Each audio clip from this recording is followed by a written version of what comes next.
Growing up as a little kid in the 2000s, I still remember how huge of an impact Gorillaz had on popular music. It's hard to explain how influential and different they were to mainstream music. They were truly one of a kind, and the music was insanely catchy and unique in so many of its production qualities. As I got older and started working as a music producer, I've only come to appreciate Gorillaz music even more, especially since you can learn so much from Damon Albarn's diverse range of styles and collaborations he infuses into the Gorillaz sound. But there is one aspect to Damon's work that I had to focus on in this video, and I firmly believe for a lot of music producers like myself, the technique I'll cover in this video could completely change the way you think about creating a vocal sound. One of the most important ideas I've come to realize is that vocal production really is king when it comes to making your voice sound good, agreeable, especially for a totally cold audience that is going to hear your music and your voice for the first time. In fact, even for singers that are pitch perfect and are blessed with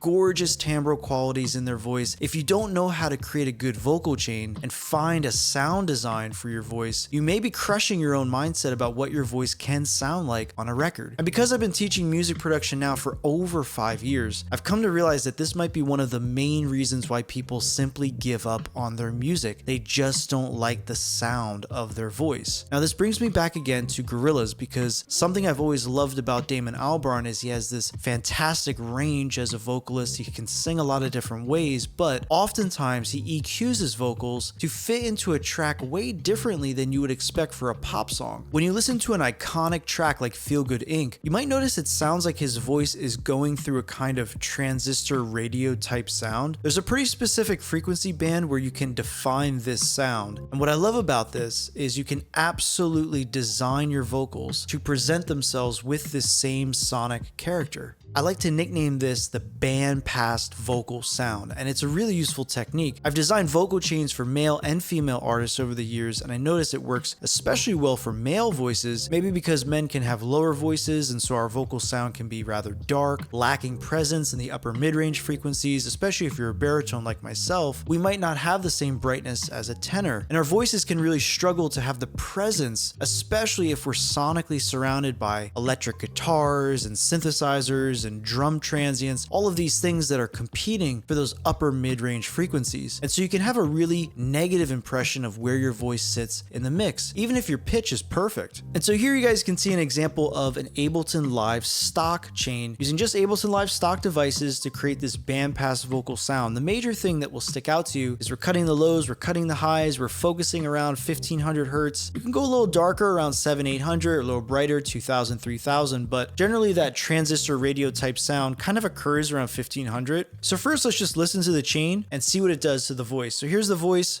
a female vocalist, nothing on it. Can't escape, it's just a chemical kind of love. Now the chain. Can't escape, it's just a chemical kind of love.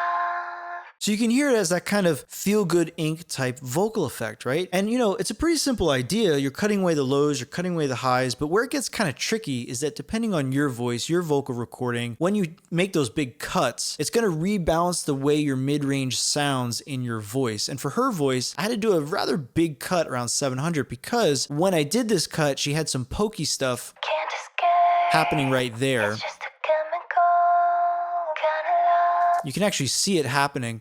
So I had to kind of rebalance things to get a nice balanced sound in the mid-range after I did those big cuts in the lows and the high range of frequencies. And that's generally what you're trying to do with this sound. You have to do the big cuts, and then you have to sort of rebalance it so it's a nice even sound. And then obviously, because you're cutting all those low frequencies and all those high frequencies, you're losing a lot of level. And that's why you'll see me use something like Glue Compressor, which is a great compressor, has a really nice sound. And I'm using the makeup gain there to add back in level, obviously even out the dynamics, and then enhance it with a parallel reverb, not serial, parallel using Audio Effect Rack, so I can have a nice reverb signal added into the sound of her voice. And then saturation on the chain as well to add in harmonics and kind of beef up the sound. And then I just happen to have have another compressor with more makeup gain because it's going to sound smaller and quieter and a lot of loss of level from cutting all those frequencies. So we're trying to bring back in the level, bring back in the loudness, bring back in the harmonics to give it a nice sound. And that's basically the idea behind the bandpass vocal sound. I actually posted this vocal chain as part of a whole library of Ableton Live vocal chains using just Ableton Live stock devices, which you can grab at the link in the description below. The Patreon library is a massive resource for music producers, and you can absolutely sign up for free. I post long form content on there for mixing, mastering, arranging, vocal production. There's a massive MIDI library, Ableton presets, synth tutorials, member requests. I even recently started posting guitar samples on there as well by member request because I am a guitar player by trade. So feel free to check it out. It doesn't cost anything to sign up and get updates, and it's an amazing way to support the channel besides hitting that like button and subscribing.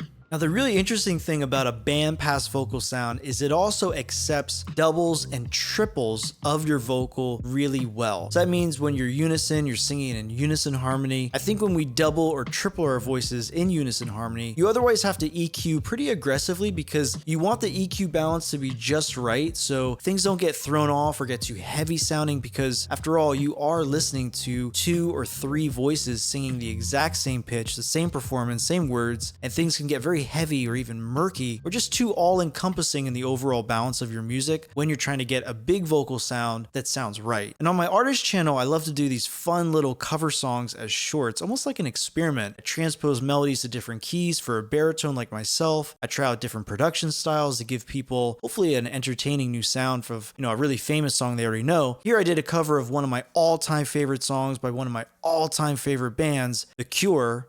The song's Just Like Heaven. Now, when we A-B the vocals with and without the chains, you're going to hear a much more focused vocal sound because they're inherently bandpassed in their sound design. So here's the vocals all together. Show me how you do that trick, the one that makes me scream, she said, the one that makes me laugh, she said, threw her arms around my neck. So you can hear it's sort of a big vocal sound. It's got some saturation definitely on it. We can hear it with the track as well. Show me how you do that trick, the one that makes me scream, she said.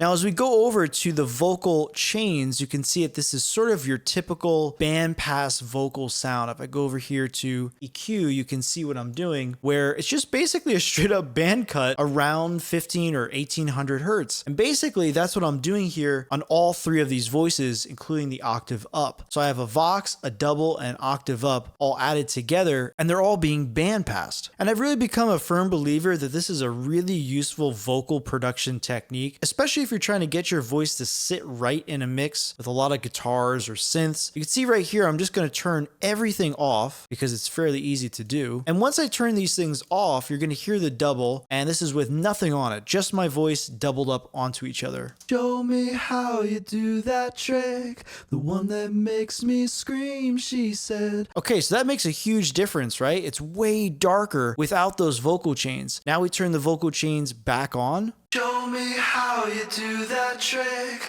the one that makes me scream, she said. Now, of course, there's other effects that are going on that voice as well. And this is another thing you can do with a bandpass vocal sound because it works really well for overdubbing and having unisons, and also for adding things like a chorus effect, which is what I'm using on this chain. This is a very famous chorus plugin by Soundtoys I really like. And also a lot of other parallel effects. Like you can see right here, I have my parallel reverb. I also have a parallel saturation and another reverb, which is adding a lot of depth and harmonics to the sound as well. And I also think this vocal sound works really well with saturation because once you get the balance right, again, if it's a bad bandpass vocal, it can be very pokey in the mid-range, but if you get the balance of the mid-range right, when you add something on like a saturation, especially if you have a double or a triple of your vocal in unison, you want to go to something like the vocal bus and bus process it with a saturator. Here you can see I have FabFilter Saturn, and I'm putting this on the vocal bus with the vocal chains together. So they're all going into the saturator. It's gluing them together, adding in harmonics, which is really useful when you've done something like cutting all those frequencies to create that bandpass vocal sound. So here it is without the final plugins on the bus, just the vocals. Show me how you do that trick, the one that makes me scream, she said. Now here's with the saturation. Show me how you do that trick, the one that makes me scream, she said. You can hear the transients are kind of getting soaked up by that saturation. There's a little more overdrive to the sound and just kind of glues things together in a really pleasing way. And it's a lot easier to do that with a bandpass vocal a lot of times because it is a pretty focused mid-range kind of sound. And I think the more you explore this, the more you might hear it in other famous songs, by the way. Like I said in the beginning of the video, Damon Albarn is a genius at this vocal sound, and he's done many other vocal sounds for himself as well, but there's so many more songs like On Melancholy Hill, Rhinestone Eyes. She's My Collar is a more recent Gorillaz tune that utilizes this type of sound, but also incorporates a big stereo vocal sound in sort of a call and response way. Make sure to listen to the track, you'll hear exactly what I mean. There's lots of delay effects in there as well, but I just think it's a really cool concept that you can variate and use in your own vocal chains. You might find a really cool tone for yourself. Taking away frequencies can really focus your vocal sound into a specific spot in the mix, and it can work really well with overdriven guitars. It can give you a nice character that allows the other instruments to shine in a more dominant way or wrap around your voice and let your vocal sink into the track, but not necessarily be obscured or hidden away. And I think this can work really well if you're trying to make your voice feel more agreeable with your music and just help it fit into the sonic world you're trying to create. I hope this inspired you in some way with your own vocal chains, your own vocal sound, discovering your own vocal sound if you haven't already. And if you're an Ableton user and you'd like to check out my vocal chain library, I'll leave it down below in the link in the description below. And I always want to leave a really special thank you to my Patreons. You guys are amazing. Your support really does help me keep going. One of my Patreon members actually gave me this idea for doing a more specific video on this vocal sound, even though it's a preset that I've had in the library for a few months now. So I want to thank you guys for your amazing ideas, your support, your talent, and your engagement and encouragement. So be sure to hit that like button and subscribe if you're new here and you like music production content. We do a bunch of different stuff here. I'll see you guys later. Have fun making music.